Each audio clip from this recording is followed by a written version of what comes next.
Ed O'Keefe, Mr. Mayor, thanks again for doing this. Pete Buttigieg, sure thing. O'Keefe, at this point, what qualifies as success in Iowa for you? Buttigieg, well, I'm not going to set a goalpost, but clearly it's important for us to do well here in Iowa because this is our first opportunity to actually show versus tell about our ability to earn the support of voters. And we've got a fantastic organization here on the ground, more than 100 organizers filling those slots for precinct captains and the organization that's really going to move people to the caucuses. Now, what I think is all different this year is a lot of folks have really been waiting until these last few days to make their decision. And so that creates the opportunity for us one more time to talk about the kind of president I seek to be, what it would mean to have a president focused on unifying the country, but also why my approach is the best to win and to defeat Donald Trump. O'Keefe, I'll let you in on a little secret. Our CBS News Battleground Tracker poll out tomorrow puts you in third just behind Bernie Sanders and Joe Biden. And it's as with just about every other poll these days, very, very close, within a point or so. So it's essentially statistically tied. If you don't get a top 3 finish in this state, do you still have a path to the nomination, in your view? Buttigieg, well, again, I'll leave it to the pundits to compute all the different outcomes. What I know is we've got to do well and we've got to demonstrate that we can earn that kind of support. And in particular, we're trying to build the broadest possible range of support and not just the cities where we think we can attract a lot of support.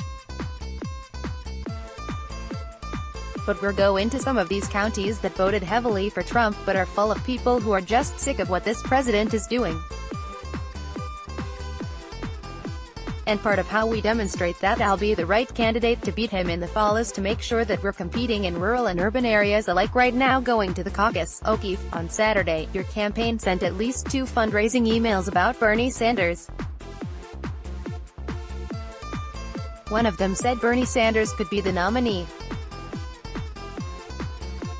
That was in the subject line, and the body it read, in part, if things stay steady until the Iowa caucuses, Bernie Sanders could be the nominee of our party. What would be so bad about that? Buttigieg, well, our supporters want me to be the nominee. And so we're reminding them of what's at stake, of how many resources are coming into this state in order to make sure that the different competing camps do well and to motivate those who want to see us turn the page, those who believe in my message of unifying the country to do bold things and making sure that we're not leaving anything on the table. O'Keefe, can he unify Democrats? Buttigieg, well, as you might expect, I believe I'm the best candidate to unify Democrats and unify Americans. Look, we can't go on like this as a country. And one of the reasons I always start out by reminding voters of what it's going to be like that first day after Donald Trump leaves office is that this is an election about how to turn the page and move America forward before it's too late. O'Keefe, so if somebody sees this polling result that continues to show him, Senator Sanders, leading here in Iowa, and they're getting nervous, and they think I've got to find one of these more moderate Democrats, but there's Joe Biden, there's Amy Klobuchar, and there's Pete Buttigieg. What is your sales pitch to that person? Buttigieg, well, here's what I'd say. If you're focused on winning, remember this, every time my party's won in the last 50 years, it's been with a nominee who is new to national politics, had not run for president before, did not have an office in Washington, or at least hadn't had one for very long, and was opening the door to a new generation of leadership. That's how we win. The other thing we're going to need, I think, in order to win is to be clear about how we're going to govern, to earn that win by coming forward with a message about unifying the American people to do big things. In other words, you don't have to choose between your head and your heart. You don't have to choose between unity and boldness. You don't have to choose between winning and governing. I'm here to lead America and turning the page. I think it's why we've gone over the course of the last year from our very humble beginnings as a committee to the position that we're now in. And now it's my job, of course, to go out there in front of Iowans and voters and all of the early states and close the deal. O'Keefe, you mentioned being a fresh face, the next generation.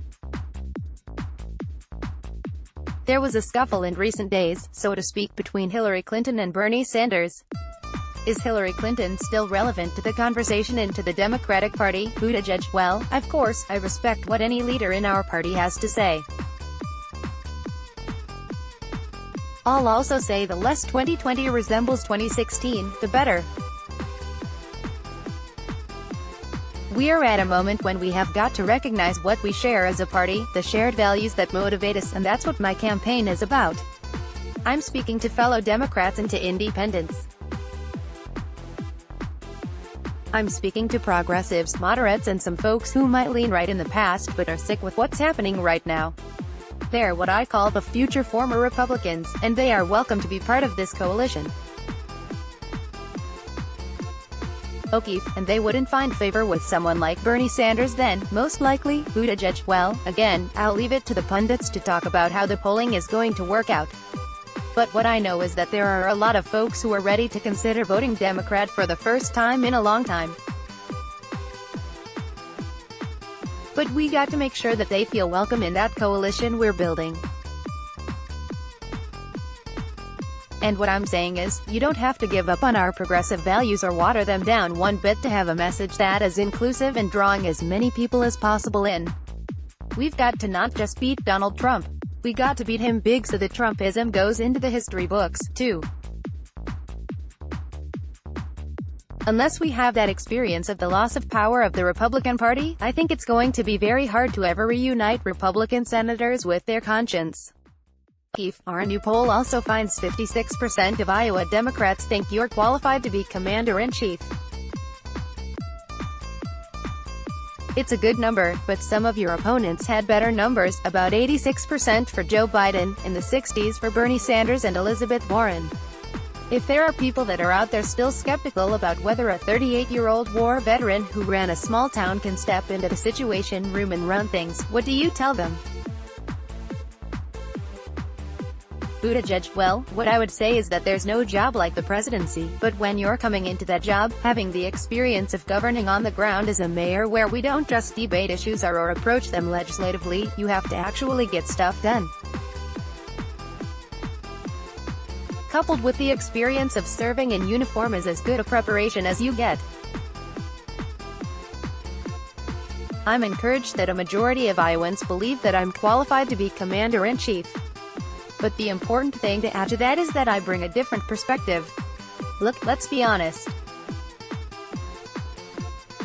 If your number one thing you're looking for is the number of years spent in Washington, then you've got your pick and it's not going to be me.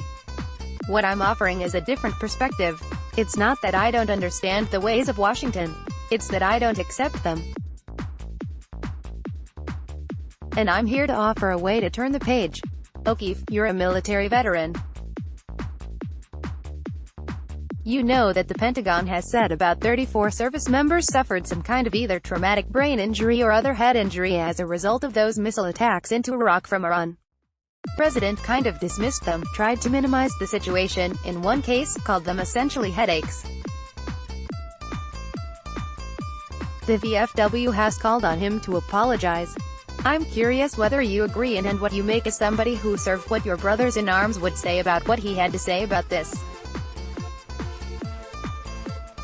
Buttigieg: you know, just at the last event we were at, I met a police officer who had served in the military and lost more of the people he served with in Afghanistan after they came back than while they were deployed. Traumatic brain injury is life-threatening, not just at the time, but for the rest of your life. It can completely debilitate somebody who has served this country. And for the president to belittle that kind of sacrifice, for the president who avoided serving because he said bone spurs made it impossible for him to be able to do his part.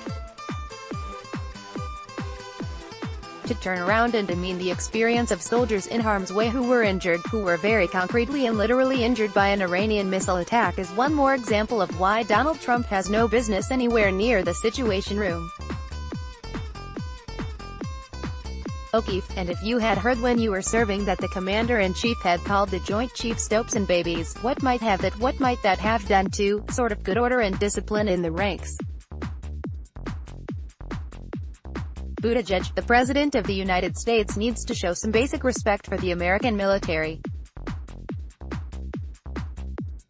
And you don't show that respect by, on one hand, pardoning war criminals, and on the other hand, referring in derogatory terms to members of the military, senior officers who are telling you the truth. Look, you don't always have to accept every recommendation that a military commander gives you, but you got to just show some respect for the judgment that they are bringing, because we're talking about people who have served this country faithfully and who know the part of their job is not just to put their lives on the line, but to always tell the truth to their commanders. If the commander-in-chief is too small of a man to listen to uncomfortable or inconvenient advice without turning around and calling them names, then he has no business in that office. O'Keefe, this is one of the few issues that really seems to torque you, Buttigieg, yeah? O'Keefe, because you're somebody who's been pretty level-headed, but this one clearly gets to you. Buttigieg, well, it makes my blood boil. The President of the United States showing this level of disrespect to everybody, from remember these injured service members that he's talking about, he is their commander-in-chief right now. Their lives depend on his wisdom and judgment right now. And he can't even show a basic level of concern. I'm thinking about the folks I served with who are still serving. Yesterday, I ran into somebody from my old unit. He's getting ready to go to Iraq. I don't want him to go to Iraq at a time when his own commander-in-chief is not willing to support those who were there. At a certain point, support our troops has to be more than a bumper sticker. Support our troops has to mean listen to senior commanders when they're giving you advice. And it has to mean respect the sacrifice of some of those soldiers who may be impacted for the rest of their lives by the effect of what has just happened to them. The fact that the president can't do that, any president, whether I agree with him or not, whether they're from the same party or not, the idea of a president showing that kind of disrespect to the American military should be an offense not just to veterans, but to anybody who wants to do a little more than just have a bumper sticker when it comes to saying, support our troops. O'Keefe, two more quick ones. You'd said this week in South Carolina, you concede that most of the people showing up for your events are white. You've got to work on reaching black voters, minorities across the country. Does the way you are approaching winning over minorities in states other than Iowa, let's be frank, need to change? Buttigieg, well, we're doing the work. We had an event the other day in Monk's Corner talking about the economic empowerment of black Americans with Charlemagne the God, who originally came from that area and is now a leader in media and in business. It's why we had a different kind of conversation on the campus of Claflin University, a historically black college. We're doing the right kind of engagement to make sure we have conversations that are just different from what you can do in a 1,000-person rally. And we will continue with that, all of the above strategy to reach out to minority voters and reach out to voters in each of the states where we need to earn that win. O'Keefe, would you like to see Mike Bloomberg on a debate stage soon? Buttigieg, well, you know, when you're competing for an office, you would want to be debating among everybody who has a shot. I think it's unfortunate if we don't have that kind of competition. Look, one of the best things about this early state process is that it forces us to get off of the airwaves and away from the ads and actually look people in the eye. And I think it would be a loss if anyone thinks that they can get the nomination without having to go through that process. O'Keefe, what would you want to ask him if he was on a debate stage? What should he be asked? Buttigieg, well, it's up to moderators to decide what to ask my competitors. I do think that each of my competitors should not be afraid to engage voters in the kind of intimate, in-person fashion that happens in these early states, O'Keefe, and a small city versus big city mayor. If someone is trying to choose between the two of you, the answer is what? Buttigieg, well, the answer is communities like mine have been overlooked, and my party has struggled to connect with communities like mine. So when people point out that South Bend is not the size of the biggest cities in the country, my response is that's kind of the point. There's so many South Bends out there, many of them right here in Iowa, but across the country, where we've got to do a better job of speaking to neighbors, speaking to workers, speaking to diverse constituencies who have so much to lose from the ongoing mismanagement of this administration, but who my party has to do a better job of connecting with in order to win, and in order to govern.